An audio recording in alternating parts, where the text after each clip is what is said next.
Well, it's Sunday morning, and Mummy is at work this morning, and she's asked me just to get some washing out, which I'll do.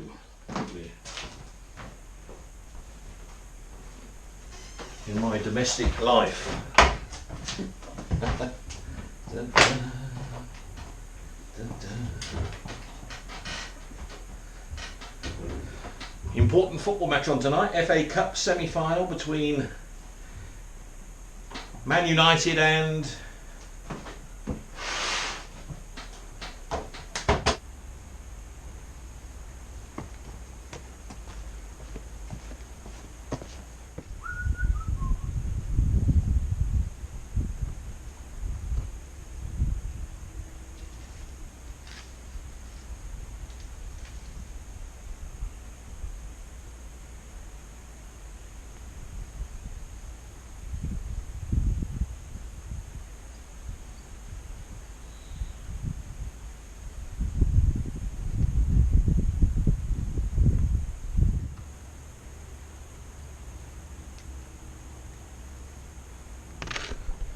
right, let's get back inside for a minute.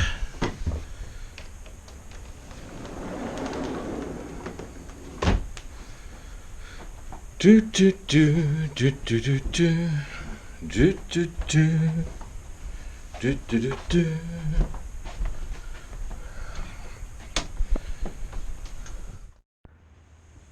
Right, chores out the way.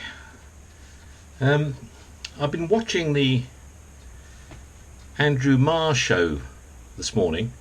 Well, I watch it every Sunday morning, as you know, those of you who watch my channel. And Andrew Marr, he's a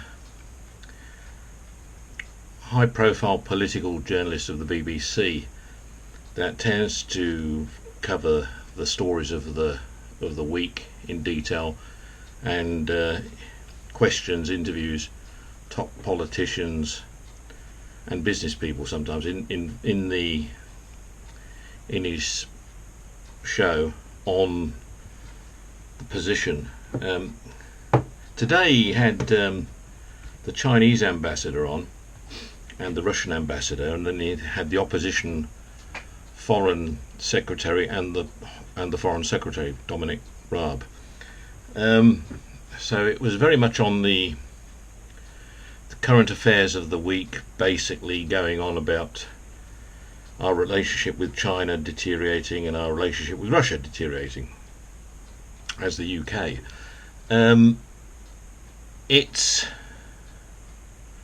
first of all two things. China, obviously it's Hong Kong has been going on for quite a while, and that's all about really Hong Kong's got a separate government falling under China, but since the UK pulled out at the end of the when was it, 1997, wasn't it? There's an interim government for 99 years where Hong Kong can govern their own affairs basically, but protected by China. And there's been a lot of demos and arguing and fighting going on because certain people in Hong Kong feel that the Chinese have started to get more involved in the rules and regulations of their lives, and it's been escalating. On top of that, we've had the situation with the coronavirus, where the Americans have been accusing the Chinese of deliberately letting this virus spread from Wuhan, and they've also had the trade issues going on with China, where they've actually applied sanctions to all Chinese imports and all kinds of other things. On top of which, there's been these camps up in the northern part of China where the certain a group of Chinese that are living up in the Muslim that have been. The camps have been set up apparently to re-educate these groups of people, and there's been reports of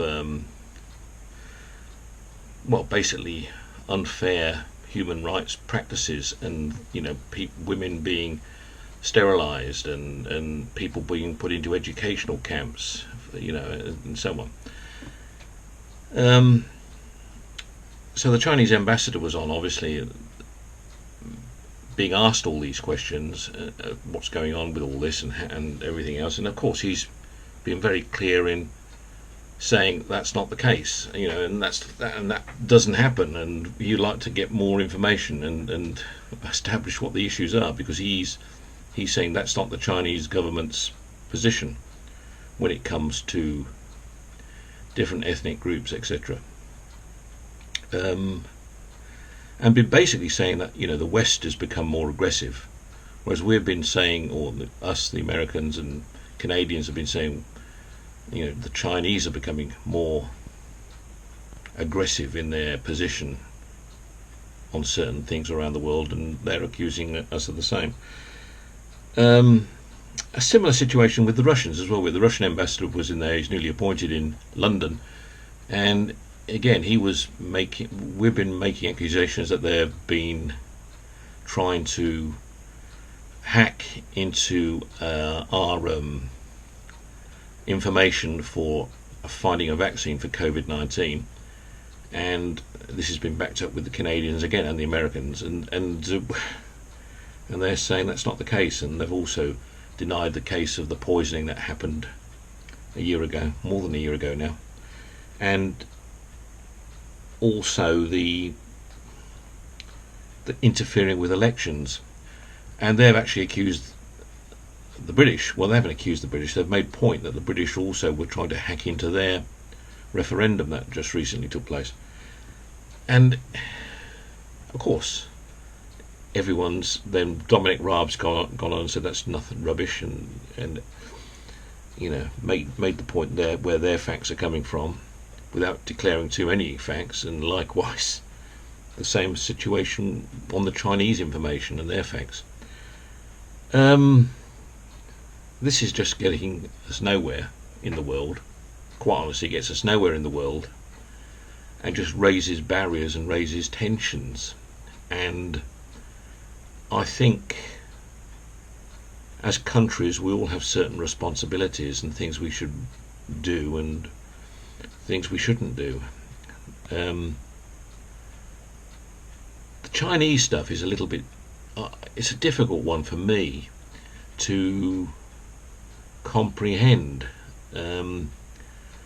China is such a different culture and different country in terms of its being communist.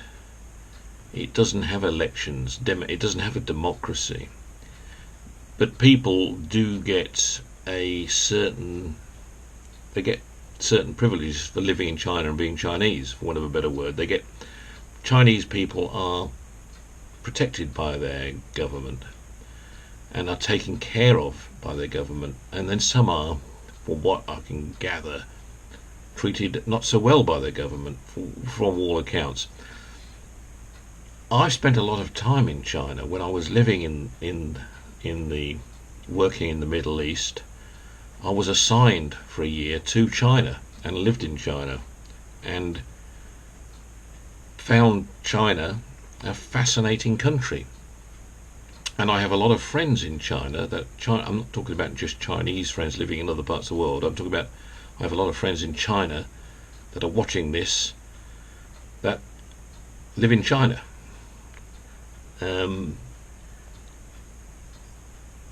I've got to say that from their position, although they have criticisms of things that happen in China that they're not happy with sometimes, usually with labour movement issues and things like that, predominantly they all feel that we, being the Western world, are very aggressive by nature, by culture.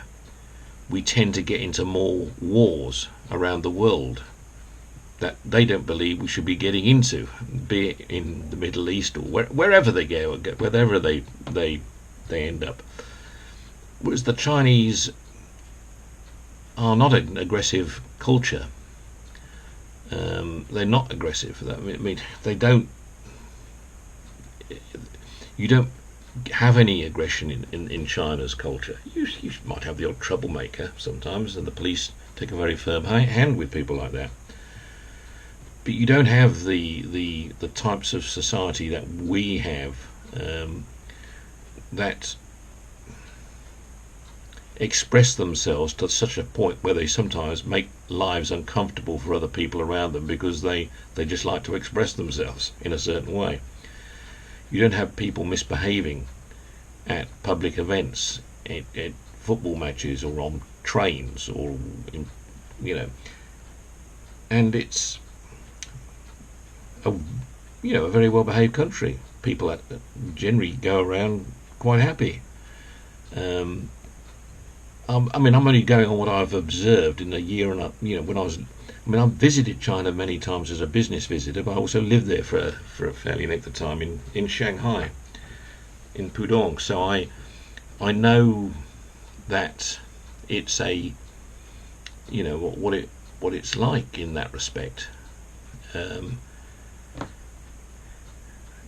and it does disturb me a little bit when I get all these positions being drawn, lines being drawn in the sand on certain things from what appears to be coming from various governments, and one accuses the other, and the other one defends his position and accuses the other one. It goes into that tit for tat type of scenario. I tend to look at ourselves more and more detail, and how we react to these situations.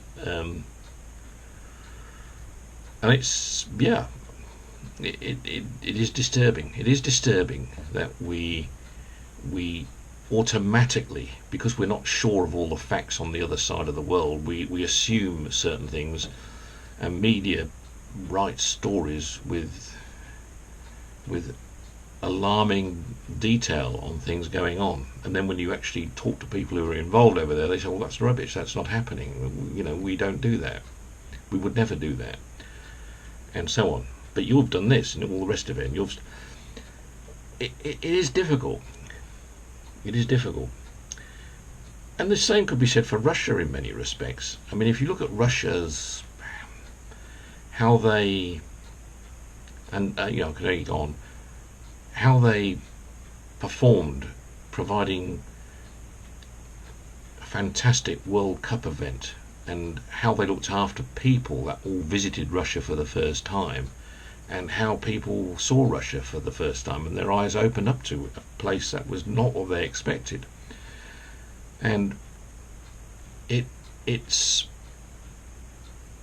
when I know Russians, I have a few Russian colleagues as well that I met in there, because a lot of Russians go to the Middle East, and I've got to say, they regard us with the same suspicion that we regard them, and I sort of sometimes wonder what's all this about. It's all about this hacking that we accuse each other of, and I look at the world, I look at the media, and I say to myself, well, if people really wanted to cause trouble here, there could be independent people sitting somewhere in the world, creating these clever people I'm talking about, creating these sort of cyber attacks from wherever, and accusing one or the other just to cause trouble, just to create trouble. And I think government should be beyond all that. I think they should be working well beyond all that. I think heads of state have got to become a lot more mature in their thinking and approach to what's happening. But we always seem to suck ourselves back into scoring points and scoring a situation of accusing each other, look, it's very disturbing. We've got enough to contend with, and we view everybody out there with suspicion. We have our long-term friendships with in our case, with Europe, with the United States. But look at the records of the leadership of everybody. Look how we regard our own leader, Boris Johnson, many of us. Look how we regard Donald Trump. and what he threatens to do, what he says, and all these sort of things, and how a foreign country like China looks at it then as well. How do they view it? How do they view America sitting in their little home in Shanghai, enjoying life? And what do they think of Donald Trump? So well, I know what they think. They think, that he's an aggressor, a bit of a madman, and it would be difficult to argue his case in a place like China, especially. Well, it's difficult to argue his case even in this country. So,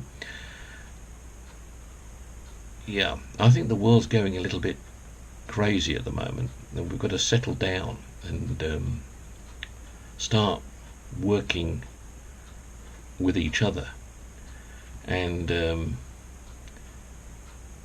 be neighbourly to everybody concerned. We've got a good. We should be looking at opportunities with China and with Russia. We should be encouraging more opportunities, and America and Canada. We shouldn't be saying, well, if we make friends with them, we can't be friends with them.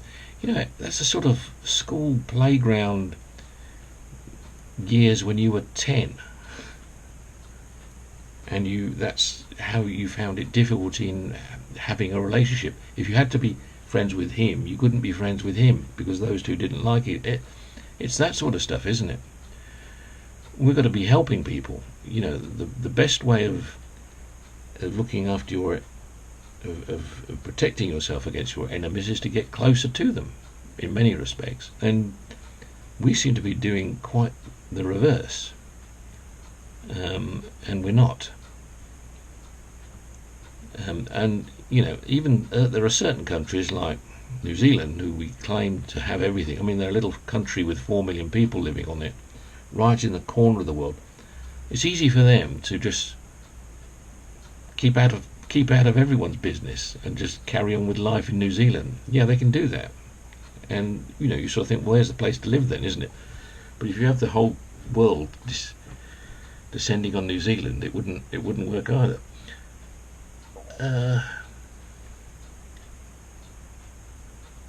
We've got to be thinking longer term, much longer term.